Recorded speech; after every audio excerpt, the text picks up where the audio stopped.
Oh shit, it's Christmas, isn't it?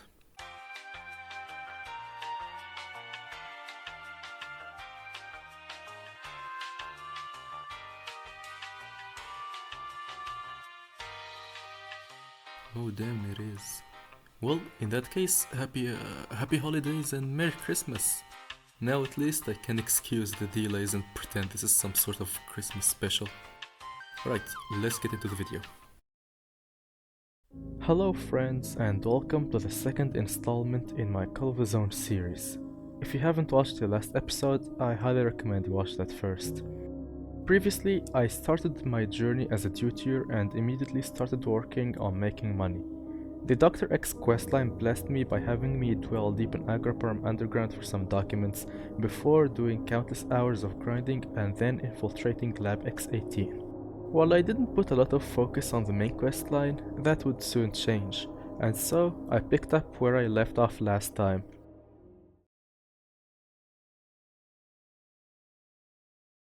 I started by making it back to Cold where he gave me a SPAS 12 for my troubles, and despite its incompetence in long range, the increase in firepower over my TOS 34 is highly appreciated. I headed back to Rastak to meet with Colonel Petrenko, and I was tasked with backing up some allies from a monolith attack. I wanted to get a few more upgrades first, so I took a quest from Mangan to grab the final set of tools. I headed towards Wall territory, where I was welcomed with a squad of monolith freaks who actually took out one of my men. Rest in peace, Ignatenko. Nothing else happened later besides some mutants who showed up, but at last, the final set of tools was soon in my possession. I handed them back to Mangan, finally got the Mechanized Warfare achievement and upgraded my suit to hold 2 more artifacts, and now my combination of artifacts could allow me to sprint almost indefinitely as long as I didn't go past the set carry weight limit. I still needed that grenade launcher if I wanted to maximize my firepower at this level, but I decided to go without it. I wanted to try out the wood stove that I bought earlier as it could be a good source of food, and I ended up spending a little too much time trying to figure it out.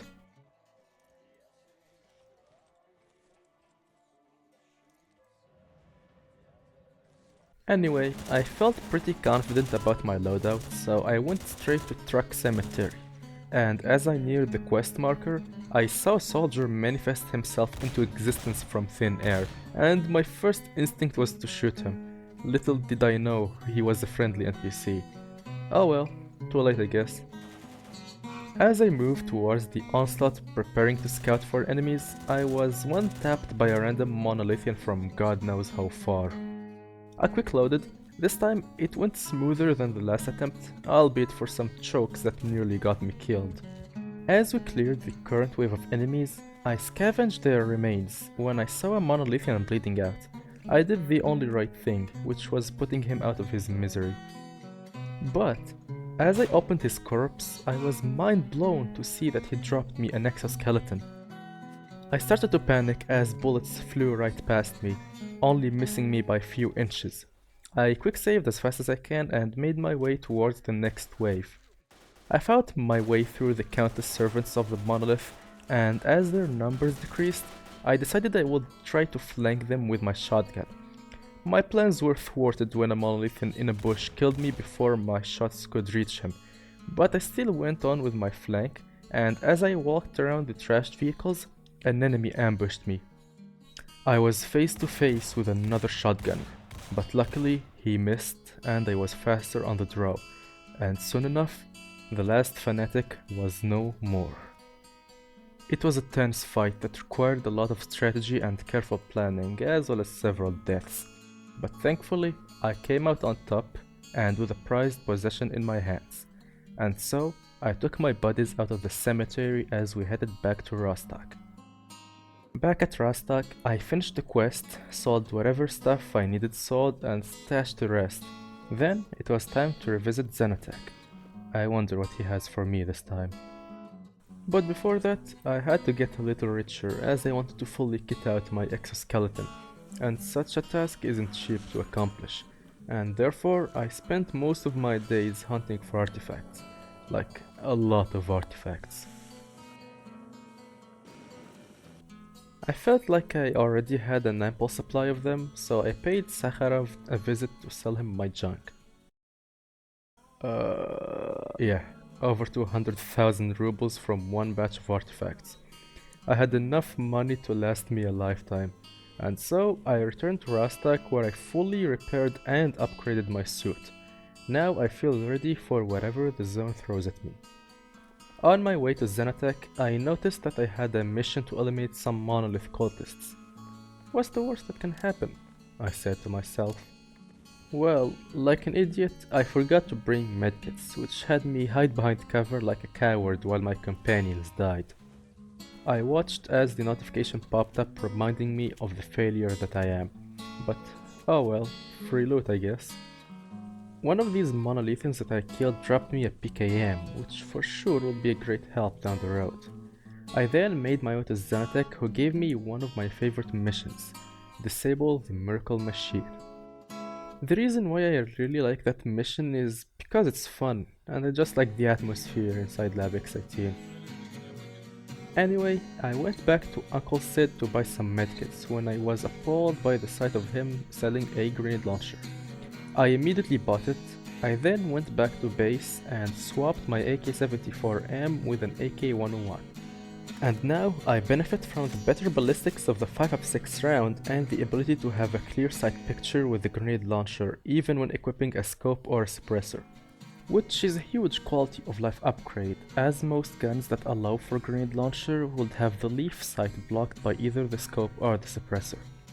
Sure, there might be fancier and more exotic options available, but the AK-11 is not about showing off, just showing up and getting the job done. I then got my AK upgraded and fixed, and onto Yantar I headed. I happened to pick up a whopping 8 whole artifacts on the way, and then I finally descended into Lab X-16.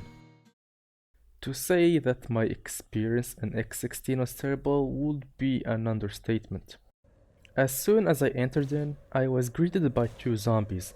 One of them blessed me with an STG-58. This was the only good thing that came out of this expedition. Just as I went down the ladders, I was immediately jumped by some mutants whom I didn't see or hear. The way the miracle machine muffled the sounds made it hard for me to detect mutants, and in the span of 10 seconds I was pinned down and tore through 3 medkits. I ran for my life instead of fighting my way through. The area with the brain was the most tense. It also didn't help that zombies kept shooting me from above while mutants attacked me. I was getting screwed left, right and even sideways, so I decided to rush to disable the switches. I got killed, and when I respawned I decided to use my grenade launcher, which did something I never expected.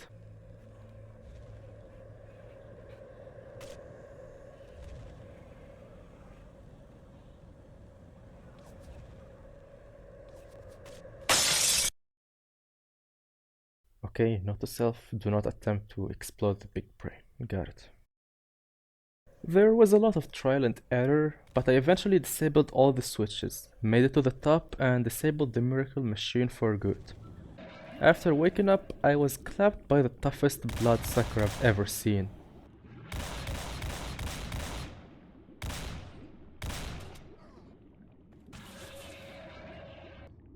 Honestly, the death counter tore through the roof here. I've never died this many times before in this lab. Simply rewatching these clips gives me an anxiety, so I'll go through the more important details. After disabling the machine again, I made my way up and killed the controller after nearly pulling my hair out. Then I jumped through the hole in the floor and started making my escape from X-16. The tunnels were tough, mutants had my ammo almost depleted, and I had to rely on dodging to escape the mutants. As I killed the pseudo-giant, I soon left the tunnels and bathed in the sun's glory.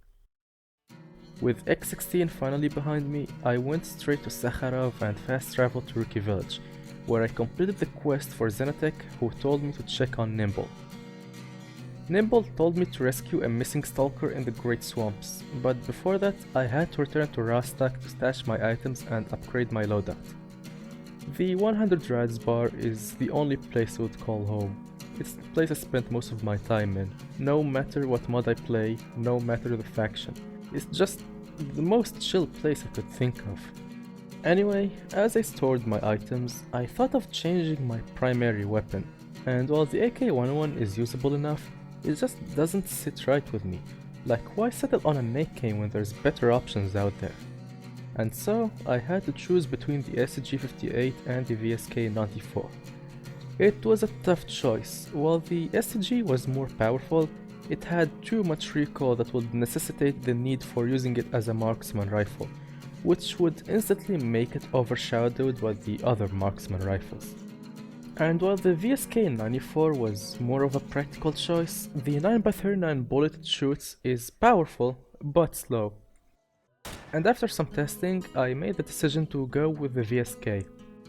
Because not only am I a huge fan of 9x39, but the VSK is also the same gun I was using in Metro. Great game, by the way. I just hope that the ASFAL would forgive me. It was decided then, and so I bought the best ammo for the VSK as well as fully upgrading it. Happy with my new rifle, I took it to the swamps for some testing, but if you know me, you'd know my lust for artifacts. And as soon as I left the Clear Sky camp, I immediately started heading to the nearest anomaly. I got a wrenched, then a jellyfish, which earned me the geologist achievement.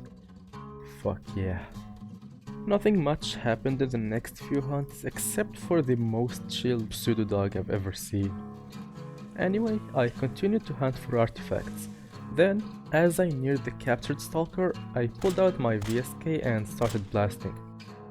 The mercs were soon taken out and I freed Fedya. It was smooth sailing until I saw the fault anomaly and decided I'd pay it a visit. Well, for starters, diving into the anomaly headfirst was a stupid idea, as the fire cooked my ass cheeks to medium rare. The radiation was dangerously high as well. I quick loaded, and this time I popped a radio protectant. Did you really expect that to help though? Fire came very close to killing me several times. It also didn't help that it slowed my movement speed to a crawl. After I got the artifacts, I swore to never touch a fire-based anomaly again, as the hunt absolutely destroyed my exoskeleton. But thankfully, I had a sewing kit on me and I used it to repair bits of my suit. Fast forward, I brought Fedya safely to Nimble, and as part of my next quest, I had to meet with Cold again. I made the quick trip to the Clear Sky base and talked with him. He soon started spitting walls of text as well, so I just kept accepting. However, I saw something that caught my attention. He mentioned something about the brain scorcher. I thought, oh cool, I have to go to X-19 now. Little did I know how much was actually waiting for me.